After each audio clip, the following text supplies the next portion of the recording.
Hi, everybody. It's your girl, Sherry. I am here in sunny Florida for PodFest 2025. So far, so good. There are content creators from all over. We are making those networks, make our dreams work, and learning a lot. But I had to hop on here really quick because, y'all, I have to address the Wendy Williams interview on The Breakfast Club.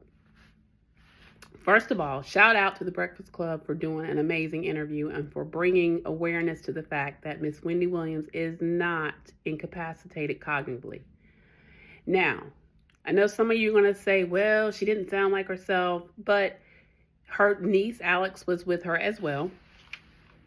And look, Wendy's quirky. Wendy is who she is. There was some of the look, repeating and stuff that maybe may lend to someone saying, well, she may not be what she used to be. Okay. But what she is not is cognitively incapacitated. She can live more independently. She could be there in Miami with her family, and she should be. Thoughts on the interview? Well done. Absolutely well done. Wendy talked about her conditions. She is in a facility in New York where she is under airtight security. Nothing can be done. Phone calls, she can call out. No one can call her. She is still under the guardianship of Sabrina Morrissey. And Sabrina pretty much controls everything to who can visit her. The Breakfast Club sent Lauren LaRosa there to try and talk to her. Lauren was actually on the phone with Wendy. As she comes through and is checking in, they confirm Wendy is at the facility. And as she's getting ready to try to get there, she's met with security that says Wendy is not there. Also states that, when they said, well, she said that she cleared it with Sabrina, who is her guardian. They said they didn't know who Sabrina Morrissey was. In other words, the visit never happened. Wendy was unable to speak with Lauren directly. And I think they did that not only to have had Lauren actually get there to do the one-on-one, but more importantly, they just wanted to show and demonstrate how difficult it was to even visit Wendy. And so the same type of thing has happened with her family members. And Wendy talks about being confined to a room where she spends her days watching television, listening to the radio, and looking out the window. And y'all, the worst part was the fact that next month her father turns 94 years old, and it's up in the air whether she will even be allowed to go and be with her father on his birthday, which to me is, just beyond sad. And I know that so many people, and we did a deep dive on Wendy Williams on Alleged Actually, called The Undoing of Wendy Williams, and it was really talking about the key players that really played a part in her demise, as far as, Wendy was at the top of her game in the talk show space. And before that, her radio show. And there's a lot of people still that are out there saying, that's what she gets for the way that she talked about people and the way that she exploited people. If that's your opinion, I can't sit here and do anything to change it. But what I'm going to say is, it's not just Wendy. They go on to talk about there are 28,000 individuals in New York, because Wendy is in a facility in New York, that are under the same thing.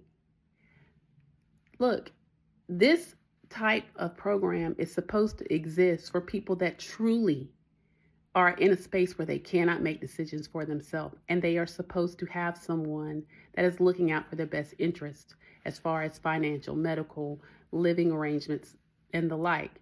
However, the system is broken. It is doing quite the opposite. It has stripped Wendy of all of her rights. You can hate Wendy Williams, but you can have the humanity to know that this woman that has worked her whole life, you may not like her body of work, but she has opened the space for many people that are doing what they're doing today, to include myself here talking to you all on this YouTube channel. And like her or not, love her or not, basic human decency is what we're talking about here. Human rights. She doesn't even have control of.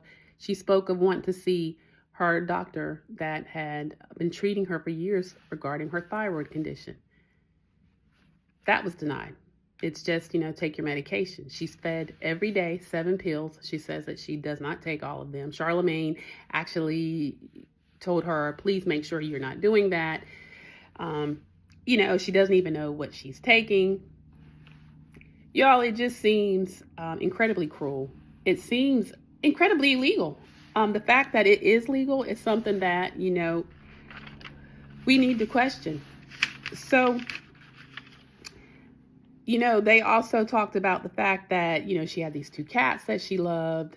The cats were given away because when the footage came out that she went to her son's graduation, I think that's when the buzz started to show that Wendy was not as bad off as Sabrina Morrissey allegedly was the one that put the information out that she was cognitively impaired to the point where she was incapacitated. Not true. And when we saw the video of her at her son's graduation and the audio of her talking to her family members, you could see Wendy there. So it was debunked completely. They talked about the call to action, y'all, is, of course, for us to all go and post on social media with the hashtag #FreeWendy. And then change.org. Go over to change.org and mention that as well. She got really emotional when she talked about the possibility of not being able to spend the 94th birthday with her father. And y'all, again, however you feel about Wendy Williams, you've got to lean in on the fact of compassion that no one deserves to be treated that way. So, again, I thought the interview was well done. Shout out to the Breakfast Club for that. Charlemagne, I think, was behind that. You know that Charlemagne worked for her years ago in radio, and she was a pivotal mentor in his path. And at the time where they fell out because of some things between him and her ex-husband, Kevin Hunter, but they've long since made up, and he's advocating, and we're not going to let this slide by. So again, y'all, the call to action is to keep posting about it. Hashtag free Wendy Williams. People did that for Britney Spears back in the day. And we need to come together as a community and support her. I mean, at the very least, she should be with her family. She should have the right to spend the birthday with her father. She should have the right to be around those that really love her. It is horribly sad, but we are sitting here and witnessing. And to hear from her there was heartbreaking. So if you haven't seen the interview or listened to the interview on the Breakfast Club, I encourage you to do it. Go ahead, y'all, and slide in the comments. Let me know what you thought. Let me know what you think of what's going on with Wendy Williams. Let me know that you think that this interview is going to do something hopefully to bring enough awareness to the fact that she needs our help, y'all. She needs to be out of that. And let's talk about what are the steps to change the system. It's broken. Conservatorship is not doing what it's designed to do, which was to help people that aren't able to help themselves. It seems more of they are taking people, ostracizing them, and keeping them in that space, because Wendy has not been reevaluated medically to see that she could live more independently. It could be proven, and there's been no medical reassessment. So y'all, that's a lot for us to think about. So again, slide in my comments. Let me know what you thought about the interview, and let me know your thoughts on Wendy, the conservatorship, Sabrina Morrissey, and the call to action. Are you all going to get out there and start promoting the Free Wendy and whatever else we can do to try to get the word out, to have enough eyes and ears, and to hopefully things start to change? That's my 2 cents, y'all. I'm going to head back over to the Renaissance here in Orlando, Florida, and get back to the podcast fest. Sorry for the feedback. They've got some construction going on outside of my hotel, but I had to come on here and let y'all know my thoughts. So again, guys, come back next week. We'll be back to regular schedule recaps with Real Housewives of Beverly Hills and Salt Lake City with my Bravo bestie, Joey. Bree and I are working on a deep dive that you're not going to want to miss. So keep tuning in. Hit that notification bell so you'll be the first to know when new content is dropped. So guys, I'm going to bid you goodbye. Again, subscribe, share, comment. Thanks for watching. Bye.